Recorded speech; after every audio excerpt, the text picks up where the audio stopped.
brand new 2118A snapshot has just been released, so if you're watching this, congrats, you're one of the first to see this. Today we have some huge news as they have released information on the distribution of the ores in the upcoming Caves and Cliffs update, some information on the new goats mob, and a further update on the new cave generations that are coming out this summer. Today's going to be big, guys, so make sure to stick around to the end. Drop me a like if you're excited for the Caves and Cliffs update, and subscribe if you want to keep up to date with the coming snapshots that release every Wednesday. So let's jump right into the changes. Beforehand, when mining the infested blocks, the blocks would destroy instantly.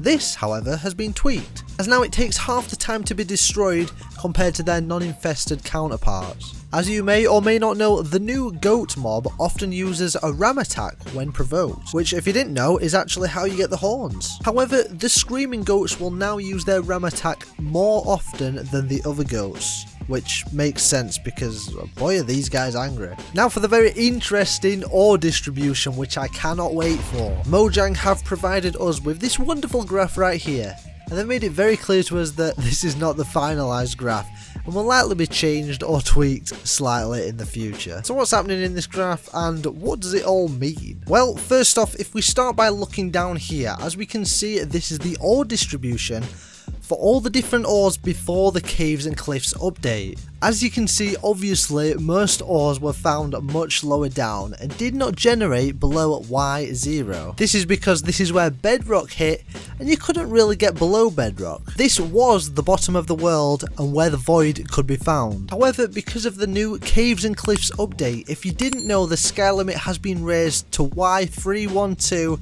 instead of Y224, and drops all the way down to -64 instead of the standard 0, which is why this ore distribution is so interesting. As you can see, iron, emerald and coal have a much wider range to be found. Beforehand, emeralds used to only spawn below at Y30, and you had to be in the mountains biome, of course. This graph shows that emerald ore is now most commonly found towards the top of caves in the mountain biome, which is a huge change and should definitely make finding emeralds a hell of a lot easier. As you can see, iron spawns towards the surface and stops spawning around Y126, and then spawns naturally below Y64 at a lesser rate, and also spawns in smaller veins towards the bottom. I'm not entirely sure the reasoning behind why it only spawns between these two Y levels, but I guess we'll just have to wait and see for that one. As you can see, coal does spawn all the way from the surface to Y0, but never ever drops below 0. Coal also has been given a reduced air exposure,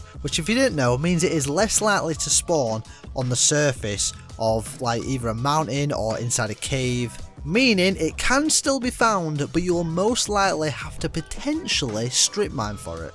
The brand new ore copper spawns between Y96 and 0, and I presume it doesn't have a reduced air exposure as it's the brand new block, and I imagine that they want it to be found easily and used. Lapis is also very interesting, as for the most part it has no air exposure, meaning it might be harder to find lapis in general. Redstone can be found from Y16 to Y-64 and is more commonly found the lower you go. Gold also has a reduced air exposure and can only be found from Y32 down. And finally, the almighty diamond. Diamond now only spawns between Y16 and Y-64, spawning more frequently at Y-64 with also a reduced air exposure, meaning the best way to find diamonds is to head all the way down to -64 and more likely do some good old strip mining. Okay, so that graph was very interesting and I hope you've learned quite a bit on how the ores will naturally generate. I know I have.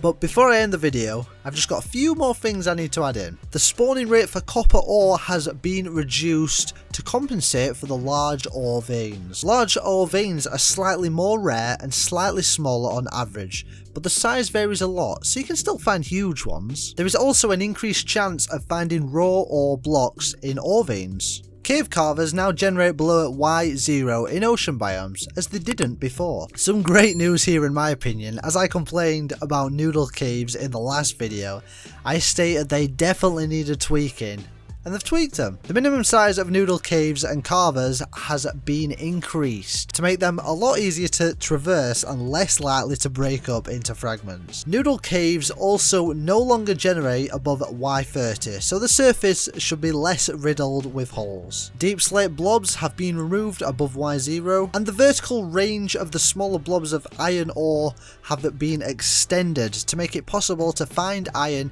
in caves nearer the surface. And finally, they've slightly reduced the amount of normal sized iron blobs to compensate for large ore veins and the increased range of smaller blobs. So there we have it. That's the brand new 21W18A snapshot. What do you think? Seriously, I'd love to hear your opinion in the comments below. What do you think of this snapshot? I'm personally really glad that they showed us the ore distribution, and I actually can't wait for next Wednesday's snapshot. To make sure you don't miss the next snapshot video, make sure to subscribe and turn that notification bell on. Okay, that's all for me, but why not check out this video here? I'll see you tomorrow, guys. Peace.